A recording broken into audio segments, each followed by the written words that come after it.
नमस्कार दोस्तों, स्वागत है आपका आपके पसंदीदा मनोरंजक कहानियों के इस चैनल में। आज की कहानी की शुरुआत में हम देखते हैं कि एक जोर से गोली चलने की आवाज आती है। एक आदमी नीचे गिरा पड़ा होता है और एक आदमी उसका गोल्ड कॉइन और घोड़ा लेकर वहां से भाग रहा होता है। दोस्तों, अब आप सोच रहे होंगे कि आखिर हुआ क्या था, उस आदमी ने गोली क्यों मारी, इनका क्या रिश्ता है और ये क्यों उसका घोड़ा लेकर भाग रहा है। आइए हम कहानी शुरू से शुरू करते हैं। एक जगह पर दो आदमी फ्रैंक और टॉम जुआ खेल रहे होते हैं और उस पे वो नशे में भी होते हैं। इस वजह से उनकी लड़ाई हो जाती है और टॉम फ्रैंक से उसके सोने के सिक्के छीनकर उसे गोली मार देता है। यहाँ तक कि उसका घोड़ा भी लेकर चला जाता है। टॉम तो मर गया था, पर उसकी एक 14 साल की बेटी मैटी होती है, जिसे ये बात सुनकर बहुत गुस्सा आता है। वो अपने यहाँ काम करने वाले यार्लिन के साथ जब अपने पिता की लाश को अंतिम संस्कार के लिए लेने पहुँचती है, तो वहाँ एक आदमी उन्हें मिलता है, जिसे वो कहती है कि उसे कुछ दिनों के लिए एक कमरा चाहिए। जिस पर वो आदमी उससे कहता है कि उसके पास अलग से कोई कमरा तो नहीं है, लेकिन अगर वो रह पाएगी तो यहीं पर मुर्दा घर में रह सकती है। जिस पर मैटी मान जाती है।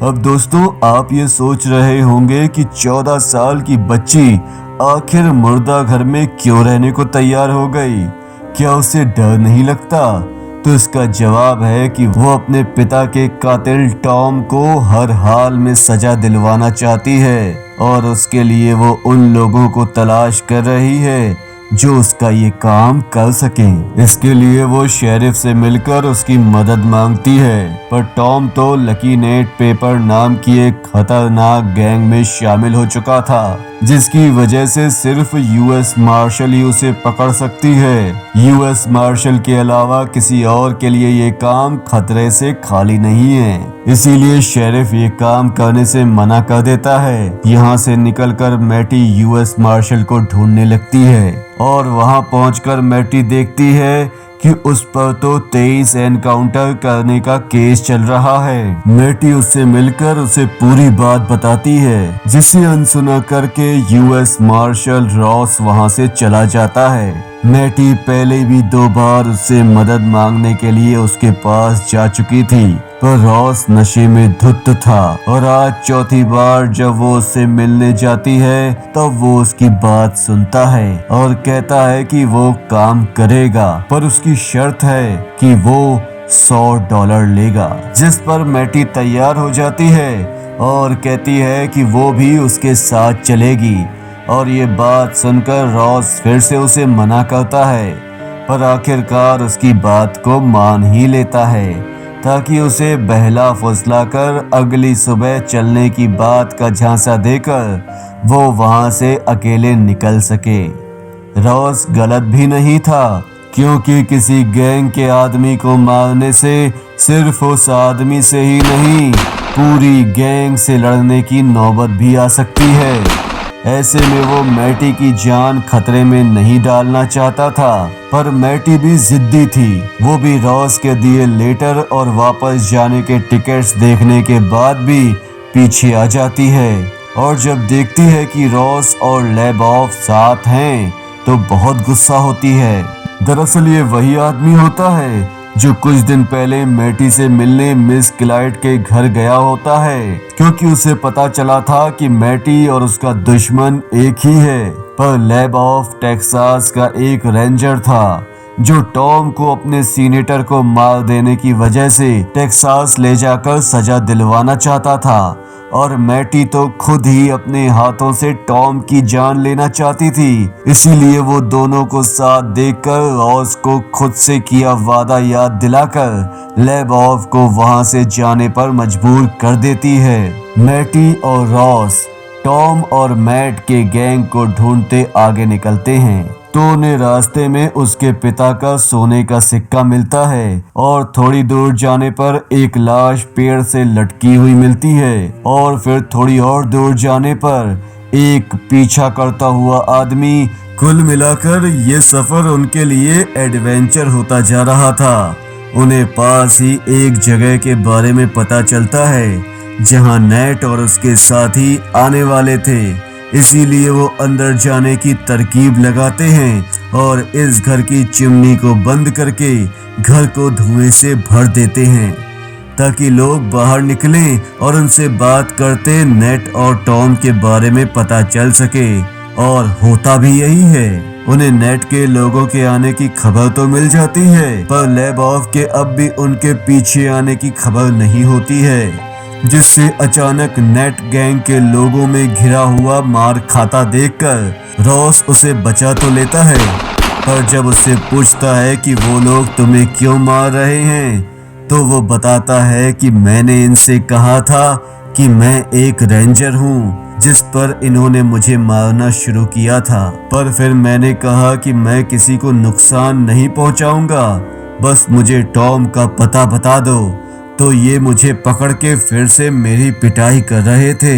मैटी अगली सुबह अचानक एक नदी के पास टॉम को देखती है और जब वो उसकी तरफ बढ़ता है तो वो गोली चला देती है। गोली की आवाज सुनकर रॉस आता है और उस पर गोली चलाता है, पर नेट और उसके लोग क्रॉस फायरिंग करके रॉस को वहां से जाने को कहते हैं, वरना मैटी को मार देने की धमकी देते हैं, जिसकी वजह से रॉस को पीछे हटना पड़ता है। इतनी गोलीबारी की आवाज सुनकर लेबॉफ भी आ जाता है, जो कि रात को रॉस से बहस करके चला गया था। इधर नेट भले ही चोरी में इतना आगे था कि वो ट्रेन तक लूट लेता था, पर वो मैटी से अच्छे से पेश आता है और उसकी सारी बातें सुनकर टॉम को उसे ना मारने की हिदायत देकर चला जाता है। अब टॉम नेट से पैसे ना मिलने के डर से कुछ देर तो शांत बैठता है, पर अगले ही पल मैटी को सजा दिलाने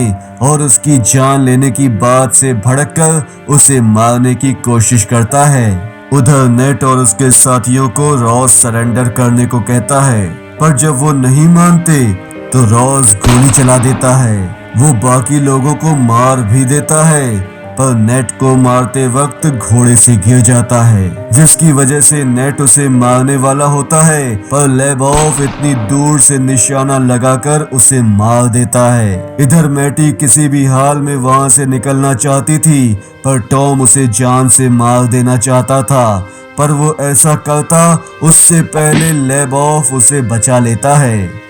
लेबॉफ हीरो की तरह नेट की गैंग से भी लड़ रहा होता है, पर अचानक टॉम उसके सर पे पत्थर मारकर उसे बेहोश कर देता है।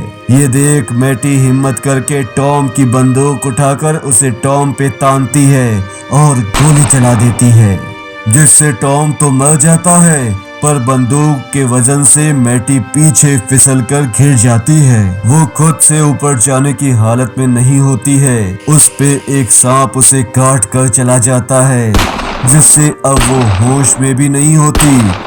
उधर लेबॉफ बेहोश पड़ा था और रॉस के नेट के पास से नीचे से ऊपर जाने में इतना वक्त लगता है कि मैटी के हाथ में जहर फैल जाता है। रॉस पहले मुंह से जहर खींचकर उसे निकालने की कोशिश करता है, पर वो काम नहीं आता, तो बाद में उसके हाथ में कट लगा देता है और हॉस्पिटल लेकर जाता है, पर फिर भी जहर इतना फैल चुका था कि मैटी का वो हाथ काटना पड़ता है, जिससे हमें सीख मिलती है कि कई बार हम दूसरों से बदला लेने में इतने आगे बढ़ जाते हैं कि हम अपने साथ ही नुकसान कर बैठते हैं। अगर मैटी बदले की आग में नहीं जल रही होती तो आज उसका ये हाल नहीं होता।